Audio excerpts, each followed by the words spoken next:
Paciente con dolor torácico súbito, con ruidos cardíacos apagados, hipotensión e ingurgitación yugular. Diagnóstico más probable: A, neumotórax; B, taponamiento; C, asma; reflujo gastroesofágico. Y la respuesta es obviamente taponamiento.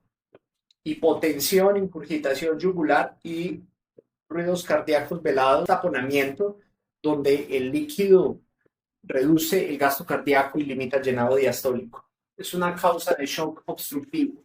Ojo, paciente con taponamiento cardíaco presentan un descenso inspiratorio exagerado de la presión arterial sistólica.